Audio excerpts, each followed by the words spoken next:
So today I'm reporting on a little experiment I did to see if I could use an aquarium heater to heat a mini greenhouse. So this is the mini greenhouse. It measures 6 feet long, 3 feet wide, and about 3 feet high at the top of the gable. And the heater basically was an aquarium heater, 200-watt aquarium heater, put in a Home Depot 5-gallon bucket. And this cup is sitting on top of a thermometer to protect it from the water spray from the micro irrigation system I have here. And last night temperature went down to about 45 degrees outside, and the lowest temperature inside the greenhouse was 50. So at maximum I had a 5-degree differential. I was comparing temperatures between what's recorded in the greenhouse. You can see a cup which is protecting that thermometer there, to the temperature recorded from my heat pump, which is, they're within a degree of one another.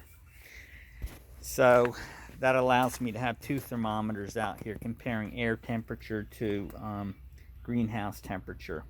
I also have an aquarium thermometer inside that bucket so I could see the water temperature. And at first I had the water temperature set at around 80, and then I turned it up as high as I could. This morning the temperature of the water was 83 degrees when the outside temperature was 50. And you could actually see like steam or fog or mist rising off the surface of the water.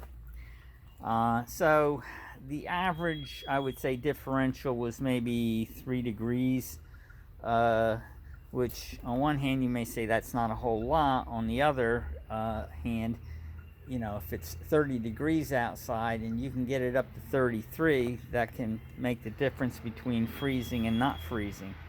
Or if you're trying to grow hot weather crops like tomatoes and you don't want the temperature to drop down below 50 degrees at night, and like last night it was 45 but it didn't go down below 50 in the greenhouse, that could mean an extra couple of weeks prior to your frost date. So anyway, that's what I got there. This greenhouse is uninsulated.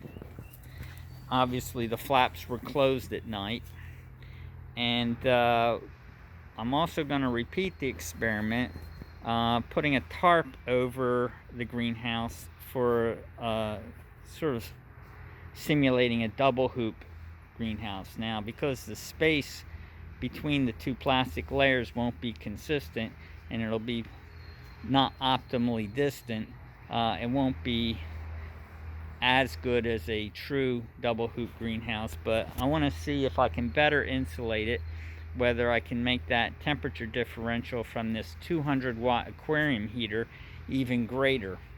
I suspect it's unnecessary to use a bubbler, an air stone inside there to mix up the water. I mean, I think as the aquarium, the heater turns on, the water, as it gets warmer, starts to rise, and it will cause its own circulation within the pail. And then as that steam rises off the surface of the water, it's going to create some gentle air eddies, which will move the air throughout the greenhouse during the night. Now, if it gets super windy out, that might cancel the effect because of certain air leaks under and around the greenhouse. But anyway, in case you were wondering how much effect this would have, this is what I observed. Also, you say, well, why bother with this type of heater? I wanted to get a waterproof heater because This is programmed to come on every morning for 10 minutes and water it.